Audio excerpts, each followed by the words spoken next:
जय श्री कृष्णा, राधे राधे। कैसे हो आप सब? आई होप आप सब बहुत अच्छे होंगे। मैं मीनू अग्रवाल आपके अपने चैनल भक्ति भजन एंड लाइफ स्टाइल में आपका बहुत बहुत स्वागत करती हूँ।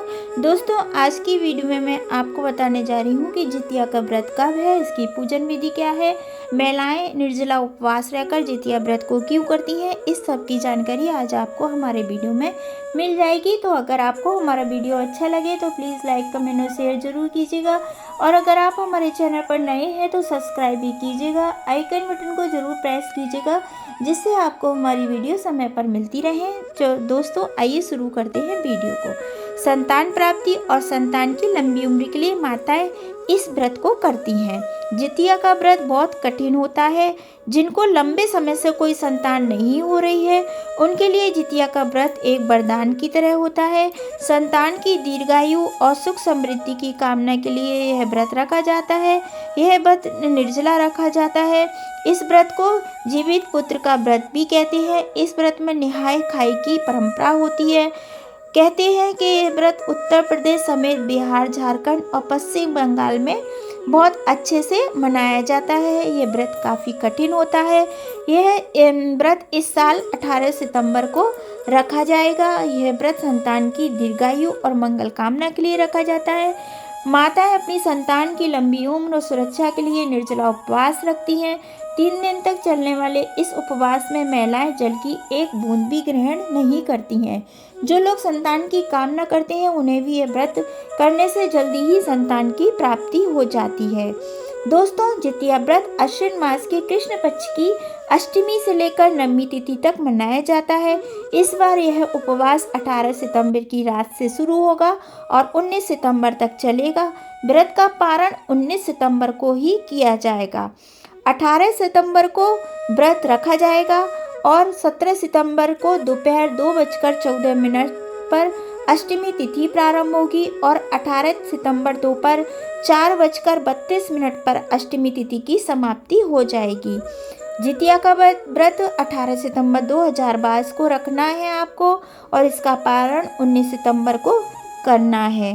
दोस्तों, 19 सितंबर की सुबह 6:10 पर सूर्योदय के बाद ही इस व्रत का पारण किया जाएगा।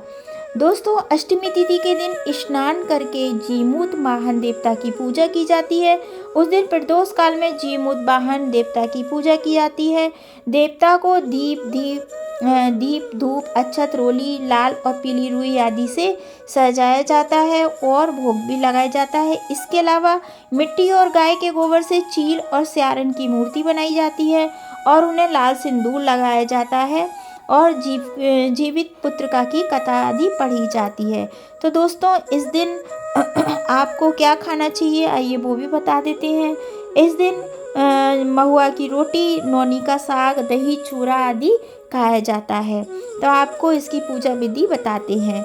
सुबह स्नान करने के बाद प्रदोष काल में गाय के गोबर से पूजा स्थान को लीपकर साफ कर लें। इसके बाद वहाँ एक छोटा सा तालाब बना लें। फिर तालाब के पास एक पाकड़ की डाल लाकर खड़ी कर दें। अब शालीवाहन राजा के पुत्र धर्मात्मा जीतमुत वाहन की कुश निर्मित मूर्ति जल से पात्र में स्थापित कर लें। उसके बाद उन्हें धूप दीप अक्षत रोली और लाल और पीली रुई से सजाएं। अब उन्हें भोग लगाएं। अब मिट्टी या गोबर से मादा चील और मादा सियार की जो प्रतिमा बनाई है, उन दोनों को भी लाल सिंदूर अर्पित करें। अब पुत्र की प्रगति और कुशलता की कामना करें। उसके बाद व्रत की कथा सुने, पढ़ें और फिर आरती करें। इस प्रकार अगर आप इस व्रत को रखोगे तो आपको भगवान की पूरी कृपा प्राप्त होगी। दोस्तों, आइए आपको अब इसकी कथा भी सुना देते हैं। जितिया व्रत में कौन सी कथा पढ़ी और सुनी जाती है, वो भी मैं आपको आज सुना देती हूँ। महाभारत युद्ध में पिता की मृत्यु के बाद अश्वत्थामा बहुत क्रोधित था।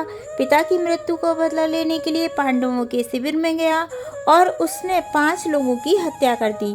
उसे लगा कि उसने पांडव को मार दिया, लेकिन पांडव जिंदा थे। जब पांडव उनके सामने आए तो उसे पता लगा कि द्रौपदी के 5 पुत्रों को मारा आया है। यह सब देखकर अर्जुन ने क्रोध में अश्वत्थामा को बंदी बनाकर दिव्य मणि को छीन लिया।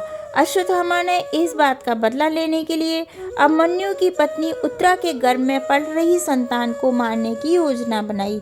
उसके गर्भ में पल रहे बच्चे को मारने के लिए ब्रह्मास्त्र चलाया, जिससे उत्तरा का गर्भ नष्ट हो गया।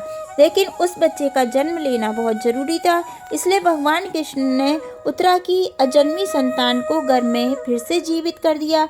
गर्भ में मरकर जीवित होने की वजह से इस तरह उत्तरा के पुत्र का नाम जीवित पुत्र का पड़ गया और तब से ही संतान की लंबी आयु के लिए जितिया का व्रत किया जाने लगा। तो दोस्तों, इस तरह इस कथा को यहीं समाप्त करती हूँ और आशा करती हूँ कि भगवान आपकी संतान की लंबी उम्र प्रदान करेगा और उनको सुख समृद्धि का आशीर्वाद देगा। तो दोस्तों, इस वीडियो को यहीं ख़त्म करती हूँ। आशा करती हूँ आपको पसंद आई होगी। अगर पसंद आई हो तो प्लीज़ कमेंट करके ज़रूर बताइएगा। जय श्री कृष्ण, राधे राधे, जय माता दी।